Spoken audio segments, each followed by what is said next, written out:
या देवी सर्वभूतेषु विद्यारूपेण संस्थिता नमस्तस्यै नमस्तस्यै नमस्तस्यै नमो नमः।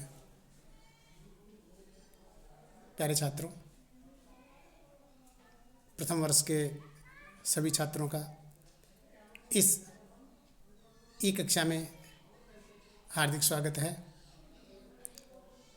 आज हम सभी पहली बार मिल रहे हैं।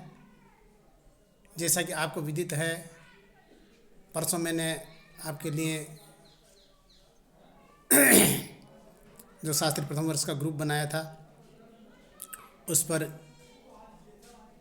गूगल मीट डाउनलोड करने के लिए कहा था, लेकिन मात्र 2 लड़कों ने डाउनलोड किया और आज नेट की भी समस्या थी। इस प्रकार से उससे अध्ययन अध्यापन भी संभव नहीं हो पाया। मैं सामान्य रूप से आपके समक्ष इस वीडियो में उपस्थित हो रहा हूं और हम आज इस ई कक्षा के माध्यम से कुछ अध्ययन अध्यापन करेंगे। वैयाकरण सिद्धांत कौमुदी जो प्रारंभ से हमारे पाठ्यक्रम में निर्धारित है, वैसे तो गत वर्ष आपने इसका अध्ययन अध्यापन कर लिया है वरिष्ठ उपाध्याय कक्षा में। आज हम पुनः उसका अध्ययन अध्यापन प्रारंभ कर रहे हैं। पहला श्लोक इसका आता है, मंगलाचरण है। मंगलाचरण क्यों करते हैं? मंगलादिने मंगल मध्याह्ने मंगलांतानि च शास्त्राणि प्रथयन्ते वीर पुरुषाणि भवन्त्या युष्मत् पुरुषाणि च अध्येतारस्य वृद्धि युक्ता स्युः। अर्थात जिस ग्रंथ के आदि में, मध्य में और अंत में मंगल होता है, वह ग्रंथ प्रसिद्ध होता है और वीर पुरुष वाला तथा आयुष्मान पुरुष वाला होता है। और उस प्रकार के ग्रंथ को अध्ययन करने वाले वृद्धि युक्ता स्युः। अध्येतारस्य, वयम अध्येतारस में हम अध्ययन करने वाले हैं, इसलिए हम इस वृद्धि को प्राप्त होंगे। इस प्रकार से इस मंगल कामना के साथ में हमारा आज का मंगलाचरण सिद्धांत कौमुदी का प्रारंभ हो रहा है।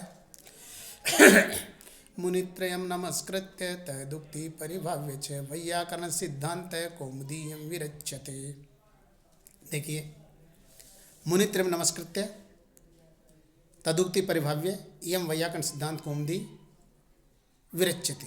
इस प्रकार से इस वैयाकरण सिद्धांत कौमुदी की रचना होती है। तो देखिए किस प्रकार से इसमें बताया गया है, मुनित्रयं नमस्कृत्य। क्या बताया इसने कि सिद्धांत कौमुदी इयं विरच्यते, मया इयं सिद्धांत कौमुदी विरच्यते। मया अर्थात भट्टोजी दीक्षित ने कि मेरे द्वारा इस सिद्धांत कौमुदी की रचना की है। वैयाकरण शास्त्र जो है हमारा, व्याकरण शास्त्र जो, उसके सूत्रकार पाणिनि, वार्तिककार कात्यायन एवं महाभाष्यकार पतंजलि को प्रणाम करते हुए और तदुक्ति परिभाव्य च, उनकी जो वाणियाँ हैं, उन वाणियों का अच्छी प्रकार से परिशीलन करके, अच्छी प्रकार से उसके ऊपर विचार विमर्श करके वैयाकरण सिद्धांत कौमुदी विरचित, इस वैयाकरण सिद्धांत कौमुदी की मेरे द्वारा रचना की जा रही है। तो इस प्रकार से ये जो बताया है, तो यहाँ पर इसने इस प्रकार से बताया है। तो मंगलाचरण के जो ये बताया है, तो अब यहाँ पर ये बता रहा है। तो अब देखिए, ये जो मंगलाचरण का श्लोक है, इस मंगलाचरण के श्लोक में हमें कुछ एक तरह से शंकाएं भी प्राप्त होती है और उसका समाधान भी करने की कोशिश की है। कौमुदी कौमुदी देखिए, कु है पृथ्वी। जैसे हमारे जो पृथ्वी है, अमरकोश को हम देखते हैं कि पृथ्वी के जो 27 नाम है, उसमें से एक नाम कु पृथ्वी है। तो कौ पृथिव्याम मुदम आनंदम ददातीति कुमुद चंद्र से तस्य इयम कौमुदी। अर्थात कु यानी पृथ्वी, मोदते मुद धातु का है और मुद धातु से क प्रत्यय होकर के कुमुद चंद्र, और कुमुद से इयम अर्थ में और कुमुद से अण प्रत्यय होकर के और गी प्रत्यय होकर के कौमुदी बनती है। यह जो ग्रंथ है वैयाकरणों के सिद्धांतों की एक तरह से प्रकाशन करने वाला है। चंद्रिका जिस प्रकार से अंधकार को दूर करती है, पदार्थों को सुखपूर्वक प्रकाशित करती है, तथा सूर्य की किरणों के संपर्क में उत्पन्न जो संताप उसको दूर करती है। उसी प्रकार से वैयाकरण सिद्धांत कौमुदी पाठकों के अज्ञानजन्य जो संस्कार, अज्ञानजन्य जो अंधकार है, उस अंधकार को दूर करके और सम्यक जो अर्थ है उस सम्यक अर्थ को प्रदर्शित करती है, और काठिन्य जन्य जो श्रम है उसको भी दूर करती है। इस प्रकार से ऐसी ये कौमुदी है। अब हम इसमें इस कौमुदी के संबंध में जो शंका है उस शंकाओं का कुछ हम समाधान करते हैं। पहली शंका यहाँ पर दी है कि आरंभ में मंगलाचरण का जो श्लोक है उसके नमः पद का योग दिया है, तो मुनित्रयम यहाँ पर द्वितीय विभक्ति दी है, तो द्वितीय विभक्ति न होकर के किसी ने कहा कि इत्यत्र चतुर्थी विभक्ति भवितव्यम, चतुर्थी विभक्ति होनी चाहिए। लेकिन इसका समाधान किसने दिया है कि उपपद विभक्तिर कार्य विभक्ति बलीवसी, अर्थात उपपद विभक्ति से कार्य विभक्ति बलवान होती है। इस प्रकार से यहाँ पर जो चतुर्थी विभक्ति की गई है, इस प्रकार से जो यहाँ पर द्वितीय विभक्ति की गई है वो द्वितीय विभक्ति उचित ही है। द्वितीय शंका है यहाँ पर परिभाव्य। परिभाव्य के अर्थ में, तो परिभाव्य के अर्थ में किस प्रकार से शंका की है यहाँ पर कि अनादर परिभव परिभावस तिरस्क्रिया, यह अमरकोश का वचन है। इस अमरकोश के वचन के अनुसार परि उपसर्ग पूर्वकात भू धातु तिरस्कार करने के अर्थ में होती है। तो परिभाव्य लेवंत प्रयोग है, तो तीनों मुनियों की वाणी का तिरस्कार करके यह अर्थ यदि हम लेंगे तो किस प्रकार से हमारे सिद्धांत कौमुदी की जो मूल उद्देश्य है वह मूल उद्देश्य पूरा ही नहीं हो पाएगा। इस प्रकार से यहाँ पर उनकी उस शंका का समाधान किया गया है कि धातुनाम अनेकार्थत्वम, अर्थात धातुएं अनेक अर्थ वाली होती है। तो इस प्रकार से यहाँ पर इस ज्ञापन के आधार पर परिभाव्य का अर्थ क्या होगा कि सम्यक विचार कर, यही किया है, सम्यक विचार यह अर्थ किया है, अर्थात परिउपसर्ग पूर्वकात अनंत जो भू धातु वो चिंता करने के अर्थ में। तो यहाँ पर इस प्रकार से उनकी वाणी का अच्छी प्रकार से विचार विमर्श करके ये जब अर्थ हम लेंगे तो उसमें किसी प्रकार की कोई शंका नहीं होगी। तो इस प्रकार से ये द्वितीय जो शंका है उस द्वितीय शंका का भी हमारा समाधान हो जाता है। तृतीय शंका यहाँ पर ली है कि ग्रंथ रचना करने में समय अपेक्षित होता है, और यहाँ पर ये जो इयम का प्रयोग किया गया है, कौमुदी इयम विरिच्यते, तो इयम का प्रयोग अर्थात इस दिखाए, अर्थात यहाँ पर इस प्रकार से इस कौमुदी की मैं रचना करता हूँ, तो यहाँ पर यह अभी रचना तो नहीं हुई है, मात्र मंगलाचरण हो रहा है। तो किस प्रकार से इन्होंने इस प्रकार से ऐसा इयम का प्रयोग इसको दिखाने के लिए किया गया है। अब इसका समाधान ये बता रहे हैं कि यद्यपि सिद्धांत कौमुदी की रचना नहीं हुई है, लेकिन जो कोई भी कार्य हम करने के लिए तैयार होते हैं तो पहले उसका खाका हमारे मस्तिष्क में सन्निहित होता है। तो इसी प्रकार से यहाँ पर बुद्धिगत विचार उनके पूर्ववर्ती होने के कारण उनका वर्तमान में होना युक्ति संगत है। इस प्रकार से इयम ये जो उक्ति ली गई है यह उक्ति उचित ही है। इस प्रकार से जो तीसरी शंका थी वह तीसरी शंका भी निर्मूल सिद्ध होती है।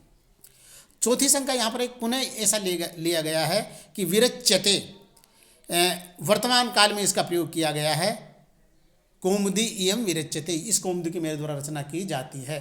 तो यहाँ पर रचना हुई नहीं है, अभी तक तो मंगलाचरण ही हो रहा है। तो किस प्रकार से इन्होंने यहाँ पर इसका भविष्यत काल में क्रिया होनी चाहिए, किस प्रकार से वर्तमान काल में इसका प्रयोग कर लिया गया। तो यहाँ पर इसके संबंध में ऐसा बता रहे हैं कि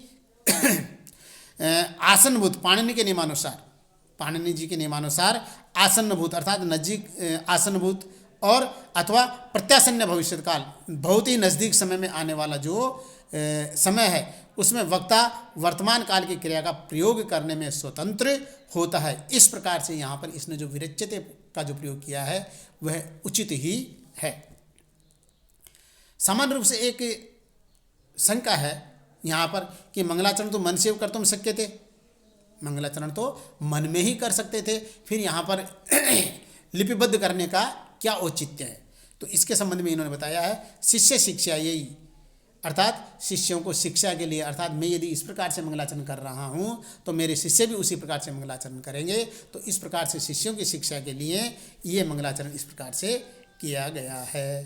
तो अब इस प्रकार से ये हमारा जो मंगलाचरण है उस मंगलाचरण के आगे जैसा कि आपको स्क्रीन पे दिखाई दे रहा है, मुनित्रयम् नमस्कृत्य तदुक्ति परिभाव्य च वैयाकरण सिद्धांत कौमुदी इयं विरच्यते। अब हमारे आगे चल करके और माहेश्वर सूत्र आते हैं। माहेश्वर सूत्र, चतुर्दश माहेश्वर सूत्र, ऐ उण ऋल ऋक ए ओंग ऐ औच हयवरट लण यम गणनम जभय गणदस जब गणदस खपचट चटतव कपय सस सरहल। इति माहेश्वराणि सूत्राणि अनादि संज्ञार्थानि। देखिए, इति माहेश्वराणि सूत्राणि, इस प्रकार से ये जो माहेश्वर सूत्र है ये जो माहेश्वर सूत्र है, इस माहेश्वर सूत्र में अनादि संज्ञार्थन अण इत्यादि प्रत्याहार बनाने के लिए है। ये अण इत्यादि प्रत्याहार बनाने के लिए है। तो यहाँ पर इसने बताया है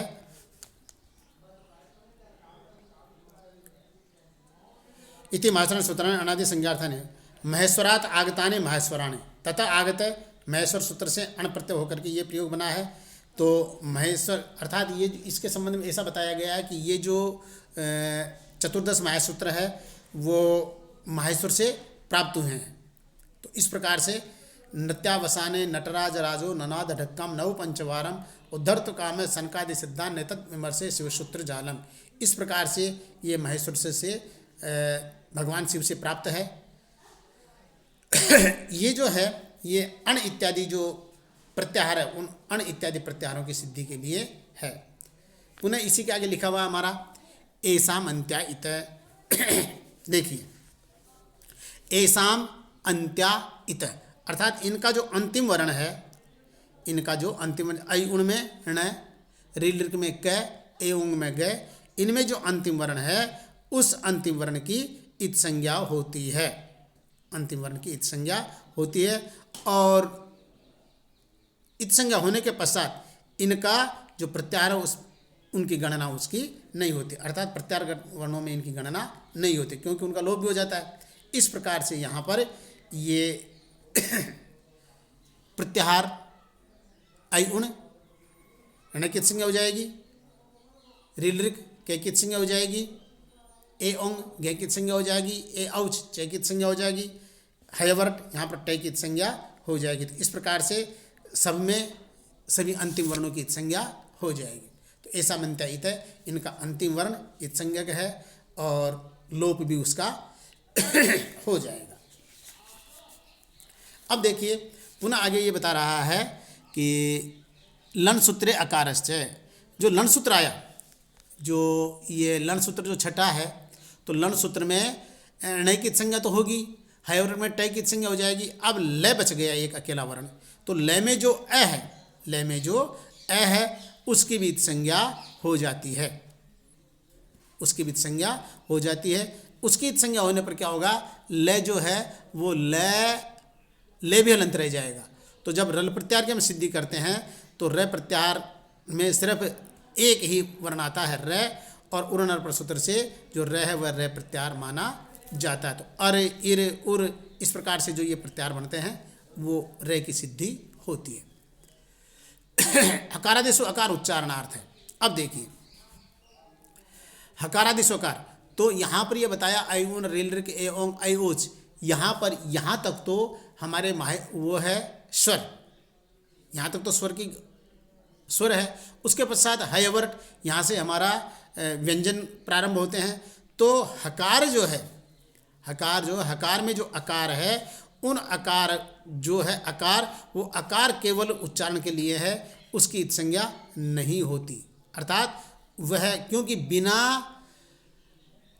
स्वर के किसी भी व्यंजन का उच्चारण संभव नहीं है। इस प्रकार से व्यंजन वर्णों का सुखपूर्वक उच्चारण के लिए हकार आदि में अकार इत्यादि वर्ण होता है। यदि है इनमें से निकाल लें है य वर, तो इनका उच्चारण एक प्रकार से कठिन हो जाएगा, अर्थात स्वरों की सहायता के बिना व्यंजन वर्णों का उच्चारण संभव नहीं है। इस प्रकार से ऐसा बताया गया, कहा भी गया है नान्तरेण च व्यंजनस्य उच्चारणं भवति न च अंतरेण अचम, न च अंतरेण अचम, अर्थात अच के बिना व्यंजन से उच्चारण न भवति, व्यंजन का उच्चारण नहीं हो पाता है। इस प्रकार से यहाँ पर हमारा ये आज हम प्रारंभ किया है, इसलिए इतना ही पर्याप्त है। कल पुनः संभव हो पाएगा तो हम गूगल मीट से मिलेंगे। नमो नमः, धन्यवाद है।